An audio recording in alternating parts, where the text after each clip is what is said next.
All right, ladies and gentlemen, welcome back to another episode of the Nothing for Nothing Leaves Nothing podcast. And our topic today is going to be fatherhood. Let's talk about it.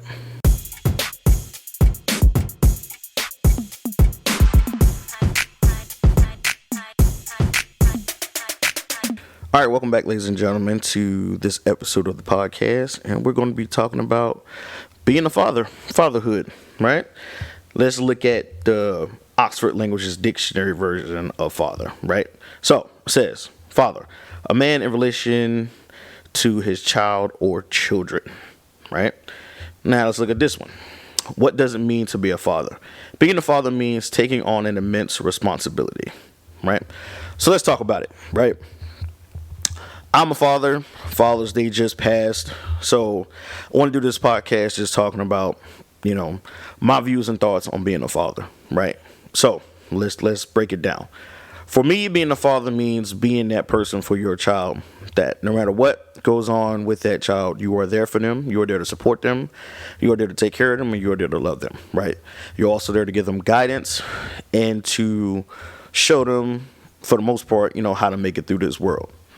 Now, being an African-American male, a lot of times when it comes to fatherhood and being a father, a lot of, I say African-American male because I am one, and that usually is one that comes up of topic. But not just African-Americans, there are a lot of races out there, or men in general, I would say, let's use that don't know what it means to be a father or how to be a father, right? And that could be from a variety of reasons, right? That can be from lack of having a father. It could be from just lack of your own personal morals and values.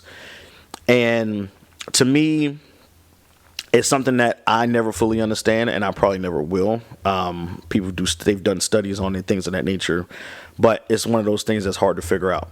Like for me, how do you help bring a child into this world and then you want nothing to do with the child, right? What did that child do to you? Nothing. What did that child do? Did that child actually be brought into this world? Nope. Sure didn't, but here they are, right?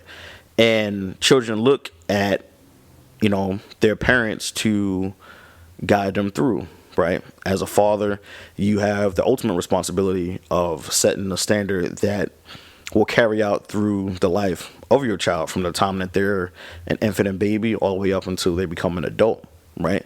The things you do and the things you don't do matter, right? That stuff has an effect. And it's something that I know for me, it hits heavy, right? My story for, when I had my daughter, I was still active duty Navy. Her mom was here in San Antonio, and she went into labor, and I was still in California, right? So think about the craziness and the frustration of being scared, not worrying about not being there for her and then not being there for my daughter, right? Like it was a jacked up mindset. From that, I was able to make it out here in time. They was able to hold off, and my daughter was able to be born without for the most part any real complications, but she was 2 months early, right? So think about that worry of she's early. What kind of complications is it going to be? Is she going to have any delays? Is she going to have any long-term, medical issues and things of that nature? All these things run through your head. But now, if you are a person that's, and I'm going to say it, a POS, if you know what POS is, look it up. And you have no care or worry, you're not thinking about it. Me, I was worried and scared shitless, right? For the simple fact being, I had never been a father before. I didn't know what to do, what not to do, and things of those nature, right? Now, I've had family members and figures around me that were fathers. I do have a father, right? My father was around. My father raised me. So, you have an example, at least as somewhat of a guide to look at and go off of. But it's one of those things where it's like you're stepping into an unknown, right? And you, as a person, have to be willing to, stand there 10 toes down and do and make the decisions that you feel is best for your child. I would say the one thing about when my daughter was born that really jacked me up was the fact that, like I said, she was 2 months early, and when she was delivered, they took her from her mom and they took her down to the NICU, right? So obviously, I went down with my daughter to the NICU, and you know, being a corpsman in the Navy, working in a hospital, seeing different things and stuff like that, like seeing open heart surgeries, people having things cut, worked on, sliced open, whatever, dealing with trauma and all that kind of stuff. But I would say honestly, probably the hardest thing I've ever seen was seeing my child just 2 months old. I mean, she was 2 months early, and seeing them poke her, prod her, put tubes in her, all that kind of stuff, right? It completely broke. I was jacked up, crying like a baby. Nurse is like, sir, are you okay? And I'm like, nah, right? Out of all the stuff I done seeing that was probably one of the hardest things I ever had to see and endure in my life, right? But she's a fighter, man. Like, she pushed through. She hit every milestone she needed to hit, and she made it up out of there pretty quick. And, if anybody was here now, she's healthy, running around, talking. She's like a little mini version of me, which is pretty crazy. But then she's also a mini version of her mother at the same time, right? So seeing those two dynamics and two personalities run together is pretty cool. But for being a father, man, like, and she's a girl, right? So you think about that, right? How many times people are seen and you see, ladies and girls, and then they're like, oh, they got daddy issues, right? And people a lot of times make jokes about it, but sometimes it's a real thing, man. Like, the things that you do and the things you don't do, a lot of times, especially the things that you don't do, have a real big effect on your children, right? Being a father, man, like, if you're going through situations where, you and the mother separate, or there's a situation where it's just a bad relationship between the two, like, all that stuff plays an effect on a child, right? And then what you do in the aftermath of that, right? People might start off together, then they split and separate, and then it's like, okay, how do y'all manage to co-parent? Even when you have two people in the house that are together and they're raising a child, how do you co-parent, right? Because you think everybody is an individual to everybody. You have two individuals that are coming together to raise a child, right? Everybody's not raised the same, right? The way I was raised is not the same way my wife was raised, right? So you got two different dynamics going on, and you're trying to take those two dynamics and put them together to raise a child, right? You have your responsibilities as a father. Moms have their responsibility as mothers, and a lot of times, sometimes things might not mesh, right? You might have different views on discipline. You might have different views on, how certain things should be handled. But at the end of the day, you guys have to find that balance and work it out. I look at it from being a father, and I look at my examples like from my father. Like, my father was very stern, right? He's an Army vet, but he was stern, right? There was no wiggle room with my dad. That's just the way it was, right? Now, I have an older brother and a younger sister, but if you look at the dynamic between the three of us, I probably got the most crap from my dad growing up, right? So what I mean by crap is I was, my parents split when I was 15, so I went and stayed with my dad. And like I said, it was stern, man. Like, the rules were the rules, and you didn't break them, right?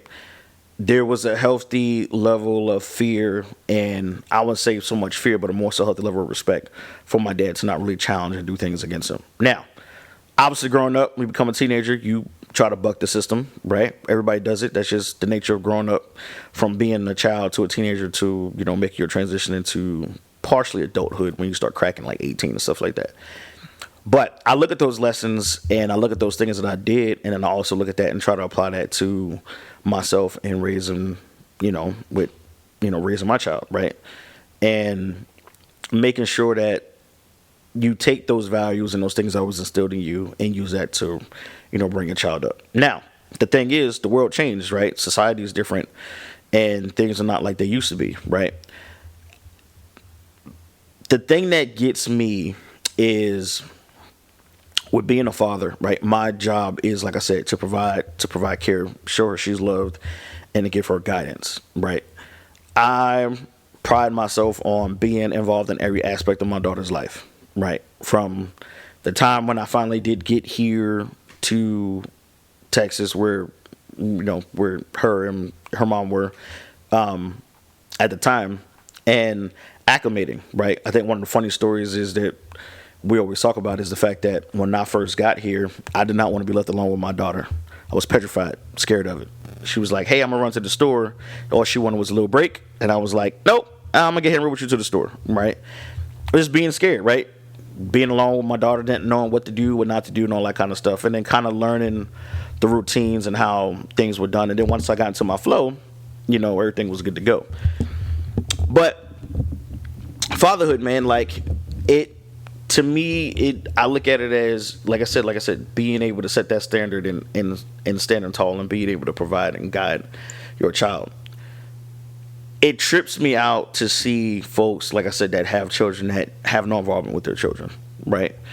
Especially if you were involved at some point and then you decided, to not be involved, right? And to me, that's one of the things where I'm just like, wow, like dudes need to be punched in the throat. Right, like somebody need to put hands on you, bop you upside the head to get you to see straight, right? Or if you're on a kick where I've seen dudes do this too, where you have multiple children floating out there, right? And you have so many children out there that you can't take care of any of them, right? How is that a good look? It's not, right? You're not being responsible. You're not giving the care and guidance that your child may need. So it's like when you have folks that are good examples, right? Praise them, give them their just due. Not saying that you got to go around, blowing smoke up there, but at the same time, give those dudes acknowledgement, because a lot of times people will see something and make a predetermination without knowing the facts, right? It's just the world we live in, right? People like to pile on and like to roll with the status quo, right? They'll say all black dudes are crappy fathers because they don't take care of their children. That's a false statement. I'm a prime example of that. My cousin's a prime example of that. I have a friend, two close friends that are prime examples of that, right? They take care of their children. They take care of their children well, and they provide structure for their children, and they make sure that their family's taken care of. So a lot of times when people throw out those blank statements, especially about fathers, it's like, dude, what the hell? But then the other thing is, which this doesn't happen enough, is dudes calling dudes out, man.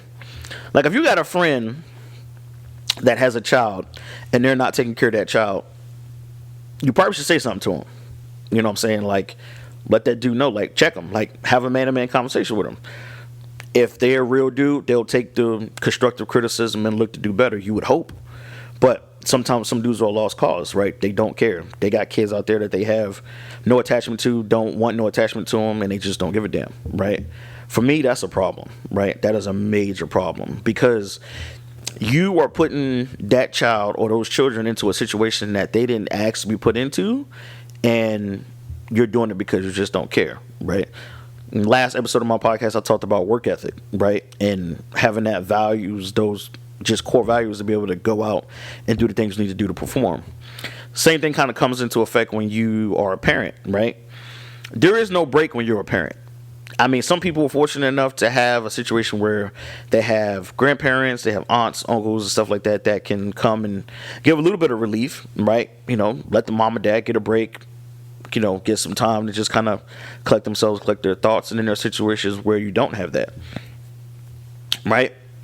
Myself and my wife right now, like that's kind of our situation, right? Like we don't have people to be like, hey, somebody can come, take and keep my daughter for a little bit while, when one of us can get a break. If she's not with me, she's with her, and vice versa. If she's not with her mother, she's with me. So you look at situations like that, and it's like there's no days off, right? You don't ask for them, right? Like when you're with your child, you enjoy your time with your child, watch them grow, and you spend the time with them to give them guidance to go through life. And another thing that people need to do, and not like as a father, this is what I do, like I'm kind of reliving my life through my daughter. It's a cool and dope experience, right? I don't know, I never sat down and had a conversation with my dad about it, but it makes me wonder if he ever did that. Now, stories I've heard, my dad was a little bit of a keep to himself kind of person, which it kind of fits because that's kind of how he is now. Kind of quiet for the most part. Watch out for the quiet people. But at the same time, like, I know how I was as a child growing up, like the things I did, the things I got into, and to see my daughter doing the same thing, it's like, wow, right? Like sometimes you see your child doing something, you're like, man, can I really get mad at them, like, for it? Because you know in the back of your head that's something that you did when you were little, right? It's funny at times, it's cool at the same time, and you just sometimes you just sit back and chuckle, right? Now, mind you don't want your child to see you chuckling because probably they did something that they shouldn't have been doing, but at the same time, you still just sit back and enjoy it, right? But I say that and to say that, you know, being a father is probably to me is one of the greatest, it's the greatest thing in the world, right? Because I have a little mini version of me, right? Or I have a person that is literally from me, right? She got your children have your DNA, they have personalities, and a lot of that stuff stems from you. Now they all develop their own little personalities and quirks and stuff like that. But it's that thing, man. Like, it's a joy, right? One of the greatest gifts God can give to you is to give you a child to take care of, right? And he gives you that child because he bestows in you the power and the responsibility to take care of that child, to guide that child, right? And for all the folks out there, man, like, for my boys out there that are good fathers, kudos to y'all, man. Like, keep doing what you're doing, keep stepping and keep being that light that your children need to be able to get through this crazy world that we live in. For the folks that might come across this podcast that are not doing that and not being the father that you should be, shape up, get your stuff in line, man, right? Like, these children didn't ask to be brought into this world, but guess what? They're here. And the fact that they're here means that you have a responsibility to do the right thing and to make sure that you love them, guide them, and give them the support that they need, regardless of what the situation is. And if you can't do that, I mean, you might need to take some time to look deep in yourself and figure out what's your issue and what your problem is. Because to me, if you can't be a man and stand up and take care of your children, you have a major issue. You have a major internal issue that you need to get worked out and need to figure out what the deal is, right? And for my ladies out there too, man, like, y'all don't get to escape during this podcast. But for the ladies out there that are great moms and doing the things that they do to support their child, you know, kudos to y'all as well, man, because it's not an easy task. Some ladies out there doing it solo dolo because you got crappy ass dudes out there that don't want to man up and take care of their responsibility. So the ladies left out there doing the solo dolo. For the ladies that have somebody there with you that is a partner in crime and being that other person and y'all raising your child together, kudos to y'all as well, right? It's not an easy task, and sometimes it can be difficult to try to take two brains and put them together, especially when it comes to the care of a child. But guess what? Y'all doing it and y'all getting it done, right? At the end of the day, it takes two. They say it takes a village, but sometimes you don't have a village. And when you don't have a village, it's just the two amigos, man. Mom and dad holding down the fort. Make sure the child has everything that they need. Make sure the child don't want for nothing. And give each other props, man. Like, for the fellas out there that have mothers, not baby mamas, because that's the term they throw out there. It's kind of derogatory. So it's been said at times, so for saying it, I apologize, but at the same time, like, it's the truth. You have baby mamas, and those are those ones that are just like the deadbeat dads, man. They're moms, but they're not doing crap or doing anything to try to help a situation or to make sure that child is taken care of.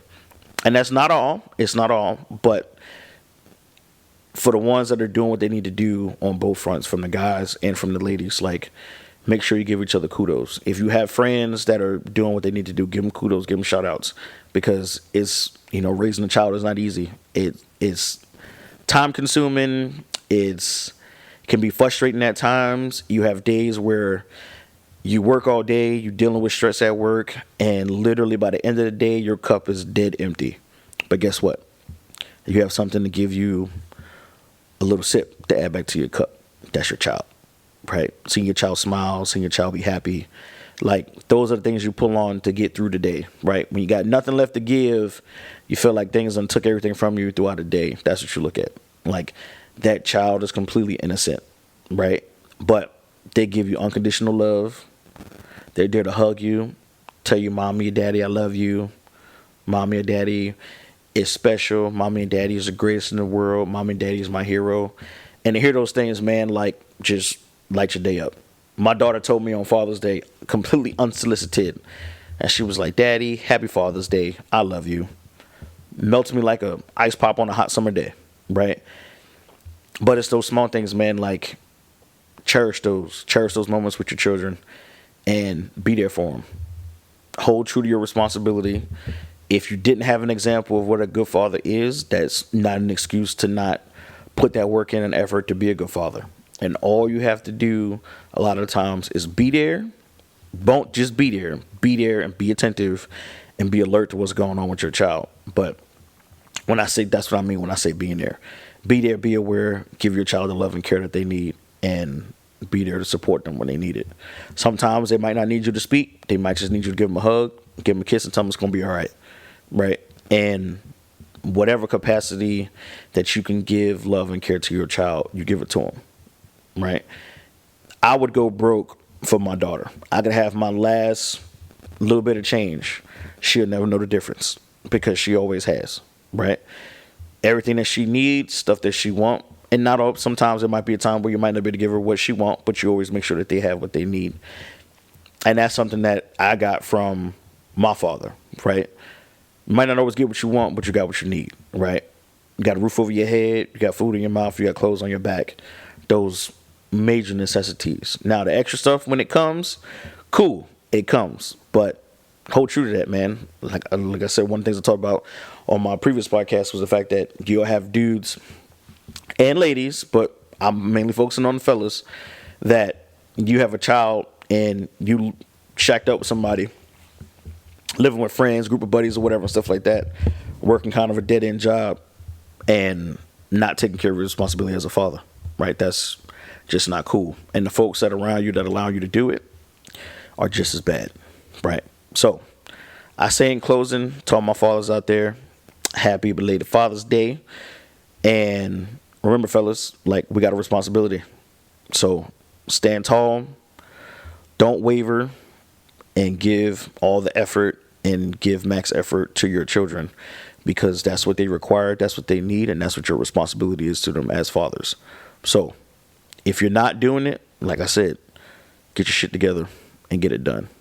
If you are doing it, to my fathers out there that's holding it down, being strong men and being those guys that are those torchbearers and carrying that flag to show that there are good fathers out there. There are fathers out there that love and give care to their children without any question or looking for anything back in return. Kudos to you guys. You guys stay up, like, listen, and subscribe, and we'll catch you on the next podcast. Have a good one.